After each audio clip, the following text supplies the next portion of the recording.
I'm Mike Gordon, and welcome back to my perfect playthrough of Tecmo Super Bowl for the Sega Genesis. And last time we handled the San Francisco 49ers by a final score of 31-3 in the divisional round. In the lowly 9-7 Colts, who secured the number 6 seed without having to play it down before playing a single down of their last game of the season, managed to oust all three division title winners in the AFC en route to their first Super Bowl in 22 years. And we're going to try and meet them in the Super Bowl, but first we have to get past the Philadelphia Eagles in the NFC title game. Oh, and it's raining. First time in a while that we got a cold weather game. And this team is built similarly to the Niners, except their receiving core is not quite as elite. So let's see, what should we do? We need to take a look, figure out what we want to do. Man, there's like 4 different combinations that we have to try and contain. You know what? I think I'm just going to sell for the running attack. And the reason for this is because they are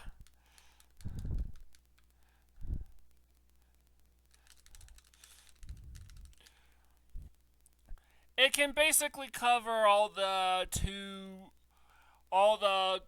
formation 5, because covering the run covers 4 out of the possible, literally half the formations require the 2 backs beyond the quarterback.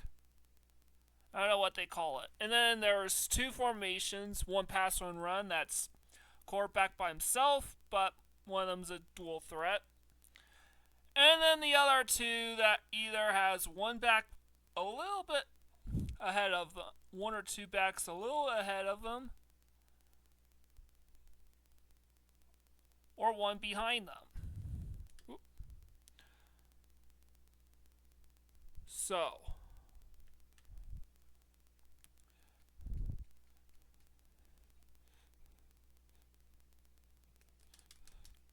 and yep, Ken Norton Jr. just pins Randall Cunningham back in their own end zone for another sack.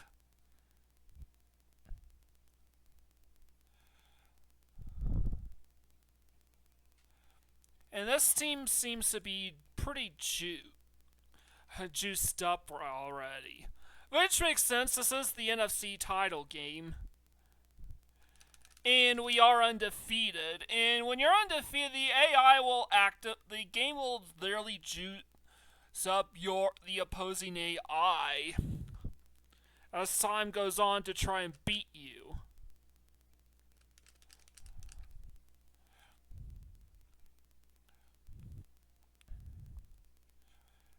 So, let's try a deep pass.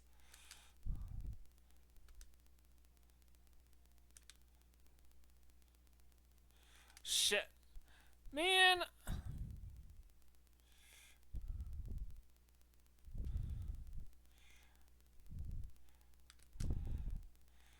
Let's hand it off to Emmitt Smith.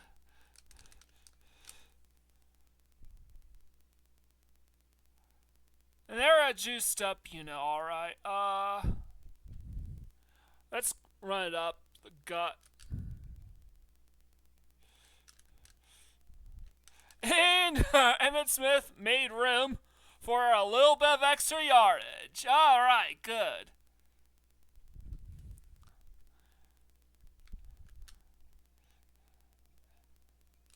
Shit.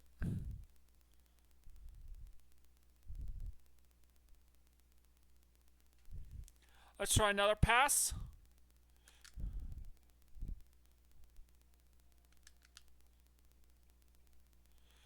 And that's Novacek for the touchdown. The defender did not see that one coming. And now let's punch it in and make it 7. Barely made it in. Okay.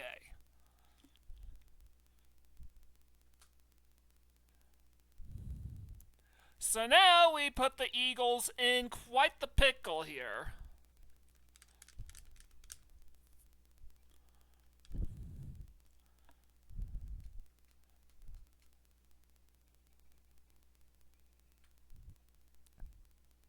Yeah, I'm just gonna keep on doing that.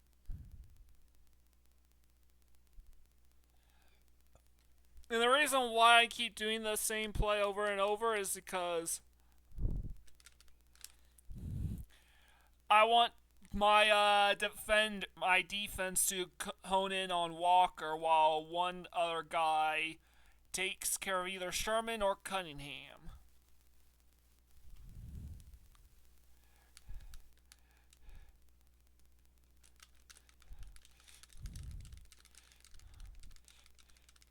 And that's another 3 and out. Let's bury him.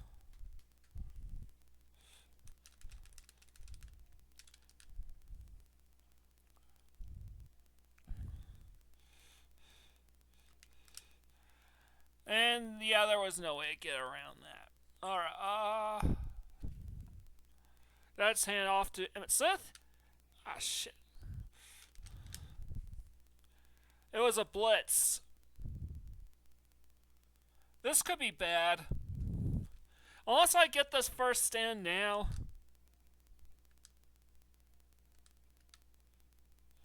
There's literally nobody in Michael Irvin's vicinity.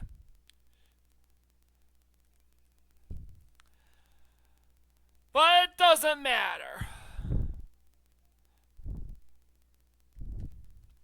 We set up Emmitt Smith for the go-ahead score.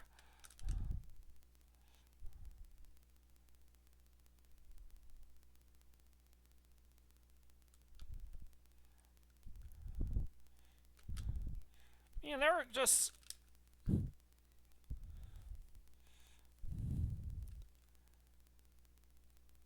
Alright, let's keep on running it.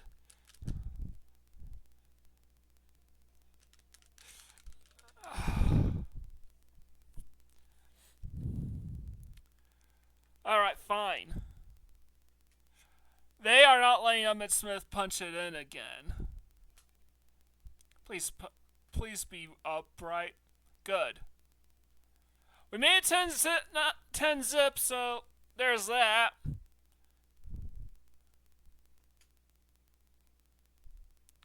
Will this be out of the ends? Yes, it will. Okay, good. We need to waste as much time burn as much time off the clock as possible. So, I'm just gonna keep on.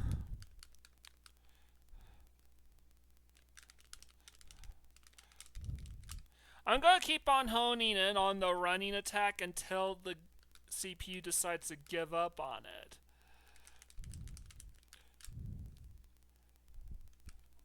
Because he's handing off to Sherman, and I have to...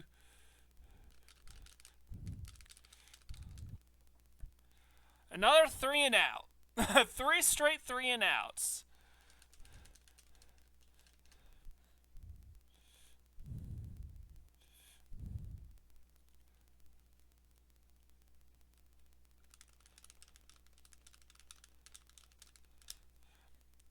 Alright, good. Let's try to get our pass attack going, because...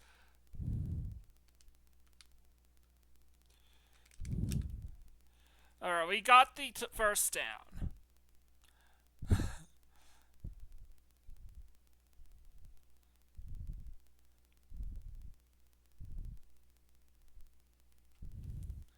Alright, let's try this again. There's I can't run that play anymore. The back toss.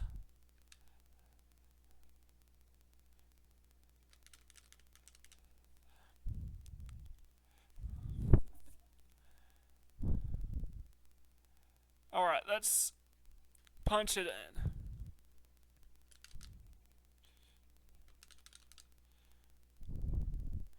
Alright, so long as I keep running up the gut, we should be fine.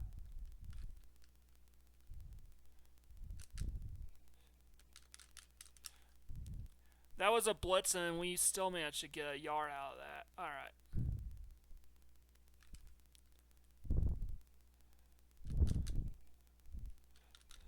Man, they are...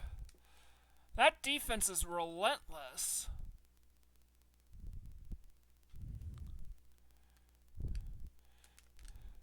But we gotta punch it in. And just like that, that's exactly what I did. This is now a 3-score game, and it's all Emmitt Smith in the playoffs.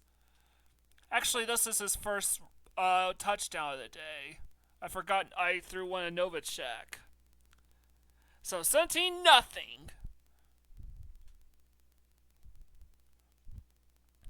We just have to stuff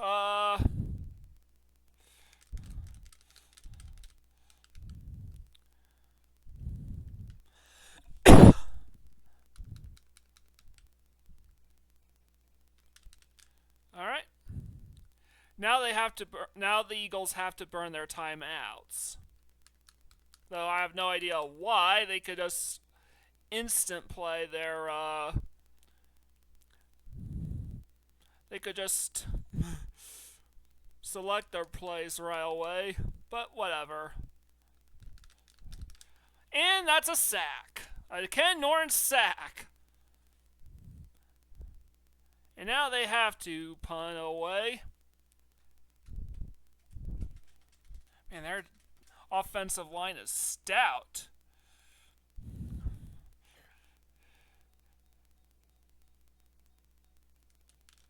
Alright, that's fine. I'll take the, we were able to burn out the clock, so that's fine. Eagles got minus 42 yards pass rushing, minus 3 yards passing. Jeez. But they're keen into Emmitt Smith. Make it very difficult to get any runs in, to sustain any runs.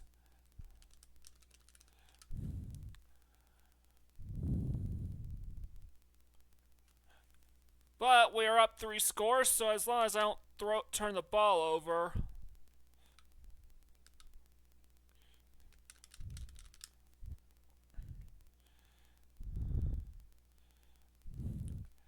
We should be good. I mean, it is raining, so turnover should be up. The likelihood of turning the ball over is likely to go up. Well, it was chump change, but at least we got it.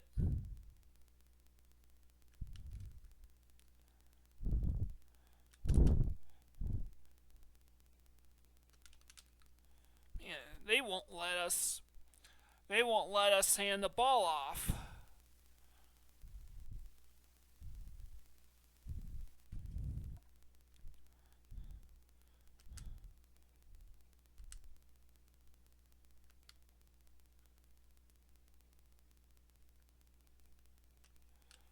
And Novacek is... Oh, no! No! Fuck. We went the whole season without an injury, and now... Novacek was such a beast, too. That sucks.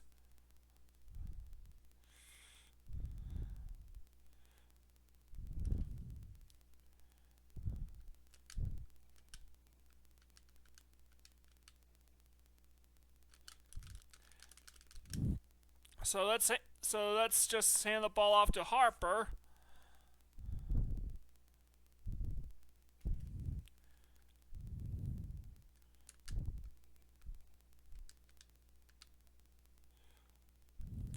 And Harper caught a touch. Alvin Harper caught a touchdown of his own.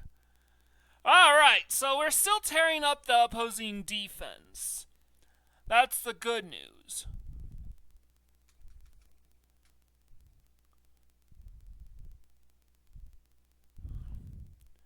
So 24-0.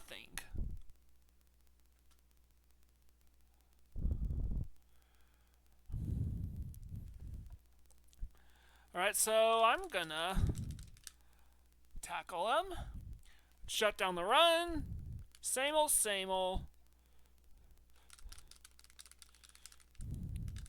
They have to beat us in the air. Ooh. He found his receiver for positive yardage for the first time this whole game. I mean, time is of the essence, so... Maryland got the sack, though. Ariel Cunningham is out with injury. Wow, this is just taking things from bad to worse for the Eagles. But their backup QB's Bubby Brister, and I definitely know about him as a Bronco fan. He won a few games on John Elway's behalf during the historic '98 season, and actually won out for this season. So I think he went 4-0 as a starter and in relief of Elway too. And that's not counting the games that he took over for Elway.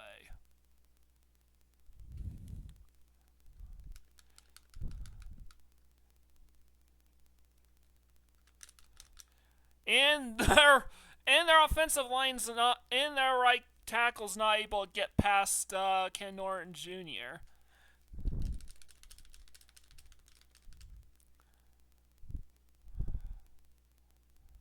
Let's try put this game away.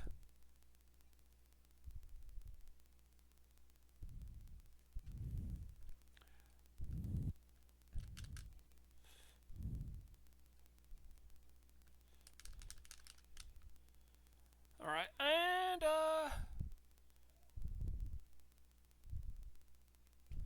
let's go up here.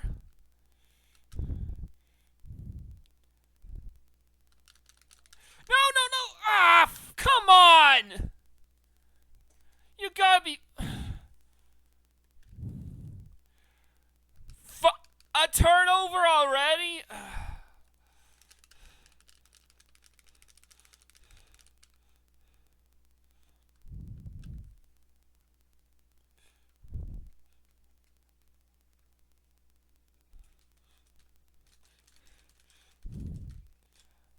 Yeah, alright, we're just gonna... Fuck.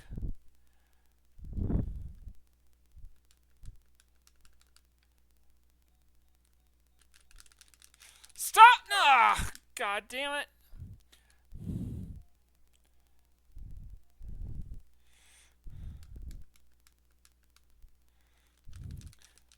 Emmitt Smith fumbled the ball again. 24-3. Hopefully we actually recover the onside kick. This doesn't unravel for us. Oh, come on! First Emmitt Smith fumbles, then we fail to recover the fucking onside kick. Get your shit together.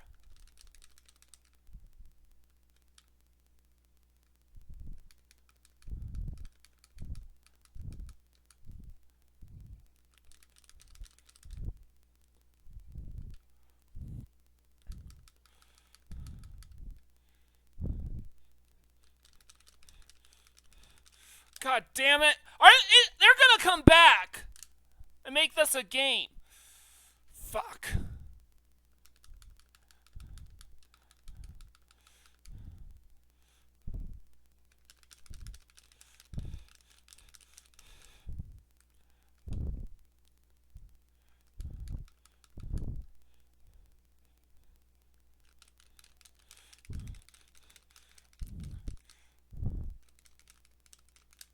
Finally, we got the ball back. Now don't fucking fumble it.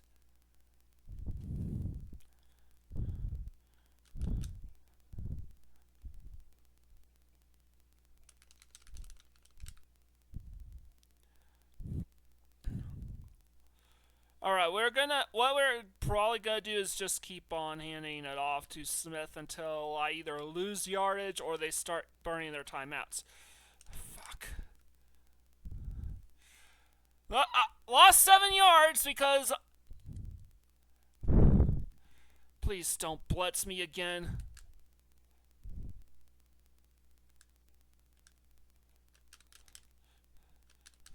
Fuck.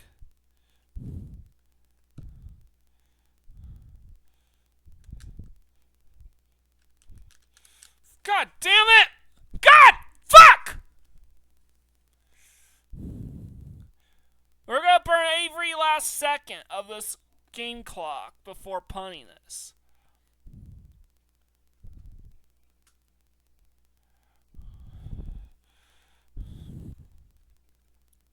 I'm absolutely pissed, alright, because the momentum has completely shifted in the other direction because of Emmitt Smith's fumble.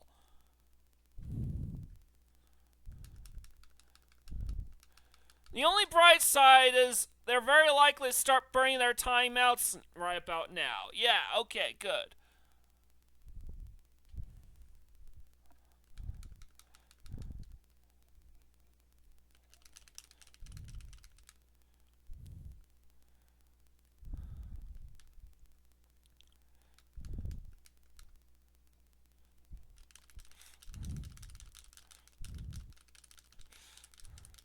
Good.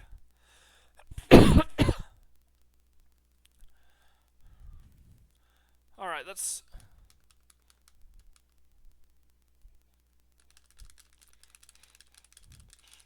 Stop him! Stop him! Come on! Make a fucking tackle! Good.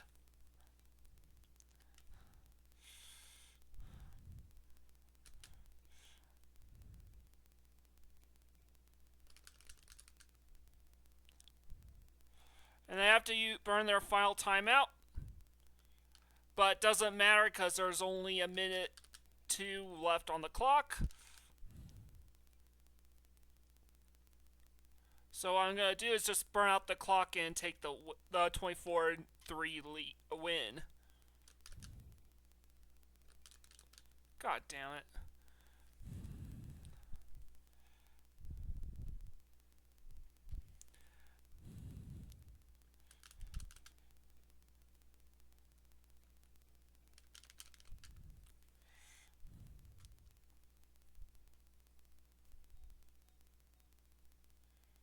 Alright, I'm just gonna try to pin it into the end zone. And, alright, 31-3. Alright, that's the final score. I'll take it!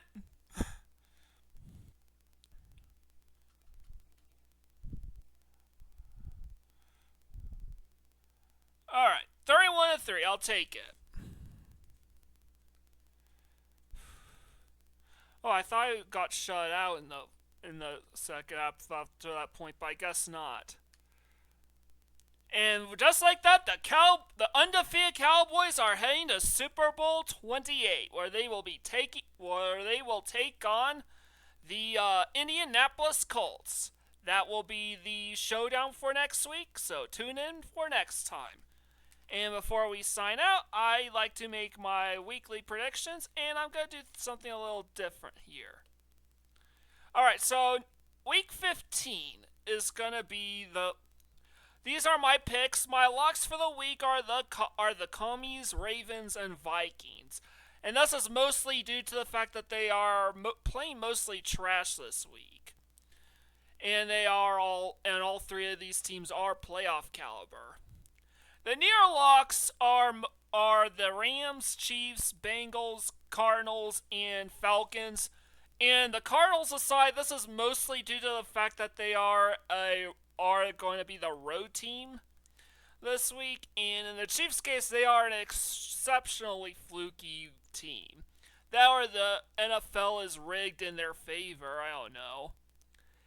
And furthermore, the Bengals, Cardinals, and Falcons all have problems that they have to contend with themselves that have resulted in them sputtering up to this point in time. And the Rams are on the road in San Fran, where the Niners are hoping to remain alive in the playoff hunt. I added a brand new category called the gut shot, which is the Green Bay Packers, mainly because there is no easy pick for this one. This isn't a lock or a near lock. The Seahawks are a good football team, and the Packers have to take them on the road. But I do think that the Packers are the better team, and that's what I'm going to go with. The Panthers, Jaguars, Texans, and Broncos are my home picks for the week. As in, I'm only selecting these four teams so they can because they are the designated home teams. Though, interestingly enough, if the Texans and the Broncos win this week, they've all but guaranteed a spots in the playoff. The Colts and the Texans and Broncos can all but guarantee a spot in the playoffs with wins over the who they got, the Dolphins and Colts respectively. The odds of either team making the playoffs with a double whammy from both of them is next to zero at that point. And all the Broncos would need to do is win one more game to punch their ticket into the postseason. And I think the Texans would clinch the division too with the win and Colts loss. And then for my upsets, I'm picking the Buffalo Bills to bounce back from their disappointing loss against the Rams by defeating the depleted Detroit Lions secondary. And the Steelers, I think they're also going to go on the road and beat the Eagles. It is home field advantage in the Eagles' favor, but it's not that significant difference. And I think the Steelers are now looking to keep up with the Chiefs for a possible home field advantage for potential seeding. Especially since Russell Wilson's having a bit of a career resurgence here. And the Tampa Bay Buccaneers at the LA Chargers. Honestly, the only reason why this is my upset pick of the week is because who knows, because Justin Herbert is hurt, and who knows if he gets healthy. Understand, however, that if Justin Herbert is healthy enough to start against the Bucs, then I will change my pick to the LA Chargers. So keep that in mind, that the Tampa Bay Buccaneers upset pick is just a placeholder in case Justin Herbert isn't healthy. But I've also extended my brackets to include what I think playoff seeding will look like. This is a lot of wishful thinking, but hypothetically, the Chiefs should definitely not are one of the most fraudulent 12-1 teams in NFL history. And I do think, by all intents and purposes, they should lose at least two of their last four games. And I'm not gonna reveal who I picked to beat them in the coming weeks. We will just have to wait and see on that. But I think the Bills will. Alright, I think the Bills will ultimately win out to secure home field advantage throughout the playoffs. And apart from their loss to the Bills, I think the Lions are also gonna win out. Their only real challenging opponent going forward is going to be the Vikings. After the Bills will be the Vikings, and I think they can beat the Vikings, and they can beat the Commies, and I think they also get the Niners too. I think they're going to win out. Steelers, I think they are probably going to win one or two stupid games down this. Take one or two stupid losses down the stretch. And if they and they start falter, and if they lose a game, and if they were to lose to, say, the Chiefs down the road, they will probably end up resting their starters in the final week of the season, especially if they can deduce that they are locked into the 3 seed. I think the Texans are locked to the 4th seed no matter what. And we'll wait and see how the Ravens and Broncos and Chargers all fare, but I do think the Chargers will win half the remaining games. And if the Ravens can win 3 of 4, they will take the number 5 seed over the Broncos thanks to head-to-head tiebreaker. Eagles, I think Eagles and Lions will lose at least one more game before the season's out. The Bucks and Rams I'm projecting will win out, though the Bucks will get the 3 seed off of conference tiebreaker. Vikings will be on the outside looking in as far as I do think the Vikings and Eagles will both fall short of getting the first of securing home field advantage, which is why they're both 14-3, which would be insane. Packers will be pigeonholed to the 6th seed, and I think the Commies, of course, are going to make it past the Falcons, the Seahawks, the Niners, and who else is in the Cardinals. Well, we'll just leapfrog all of those teams for the 7th and final seed. I think they are that good. So that's it for this week. For today, this weekend we will be taking on Super Bowl XXVIII, where we will hopefully defeat the plucky Indianapolis Colts. Leave a like, comment, share, and subscribe to my channel. I greatly appreciate it. With all out of the way, this is Mike Gorin, sign out.